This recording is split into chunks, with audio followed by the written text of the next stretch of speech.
Everyone, this is Dan Plays 124, and guys, today we're going to be reading Joshua 6, guys, from the New International Version, also known as the New International Version. If you guys want to go ahead and read along, you guys can go ahead and go to BibleGamer.com, or you guys can go ahead and go get your own Bible. I don't really care how you guys are going to do it, but let's get started. Joshua 6, now the gates of Jericho were securely barred, because the Israelites, no one went out and no one came in. Then the Lord said to Joshua, "See, I have delivered Jericho into your hands, along with its king and his fighting men. March around the city once with all the armed men. Do this for 6 days. Have 7 priests carry trumpets of ram's horns in front of the ark." And you know, guys, before I continue, I want to go ahead and apologize if I may sound mumbling, or I may go ahead and mispronounce some of these words. But anyway, let's continue on.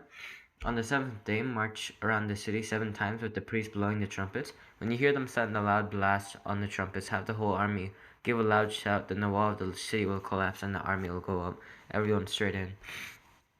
So Joshua, son of Nun, called the priests and said to them, "Take up the ark of the covenant of the law and Lord, and have 7 priests carry trumpets in front of it." And he ordered the army advance, march around the city with an armed guard, going ahead of the ark of the Lord. When Joshua had spoken to the people, the 7 priests, carrying the 7 trumpets before the Lord, went forward, blowing their trumpets, and the ark of the Lord's covenant followed them. The armed guard marched ahead of the priests who blew the trumpets, and the rear guard followed the ark. All this time the trumpets were sounding, but Joshua had commanded the army, "Do not give a war cry, do not raise your voices, do not say a word until the day I tell you to shout, then shout." So he had the ark of the Lord carried around the city, circling it once. Then the army returned to camp and spent the night there.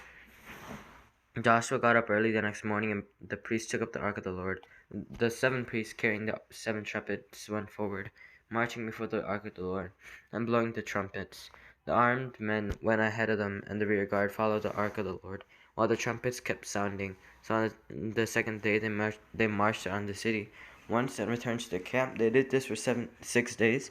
On the 7th day they got up at daybreak and marched around the city 7 times in the same manner, except that on that day they circled the city 7 times. The 7th time around, when the priest sounded the trumpet blast, Joshua commanded the army, "Shout, for the Lord has given you the city. The city and all that is in it are to be devoted to the Lord. Only Rahab the prostitute and all who are with her and her house shall be spared, because she hid the spies we sent.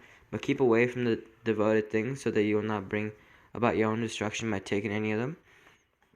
Otherwise you will make the camp of Israel liable to destruction and bring trouble on it. All the silver and gold and the articles of bronze and iron are sacred to the Lord and must go into his treasury." When the trumpet sounded, the army shouted, and at the sound of the trumpet, when the man gave a loud shout, the wall collapsed, so everyone charged straight in, and they took the city. They devoted the city to the Lord and destroyed with the sword every living thing in it, men and women, young and old, cattle, sheep, and donkeys. Joshua said to the 2 men who had spied out the land, "Go into the prostitute's house and bring her out and all who belong to her, in accordance with your oath to her." So the young men who had done the spying went in and brought out Rahab, her father and mother, her brothers and sisters, and all who belonged to her. They brought out her entire family and put them in a place outside the camp of Israel. Then they burned the whole city and everything in it. But they put the silver and gold and the articles of bronze and iron into the treasury of the Lord's house. But Joshua spared Rahab the prostitute, with her family and all who belonged to her, because she hid the men Joshua had sent as spies to Jericho, and she lives among the Israelites to this day. At that time Joshua pronounced the solemn oath, "Cursed before the Lord is the one who undertakes to rebuild this city, Jericho. At the cost of his firstborn son he will lay its foundations. At the cost of his youngest he will set up its gates." So the Lord was with Joshua, and his fame spread throughout the land. Alright guys, I hope that you guys enjoyed. Make sure to subscribe, make sure to click the like button, make sure to click the bell to know when I post. That'd be greatly appreciated, and I'll see you guys next time. Bye.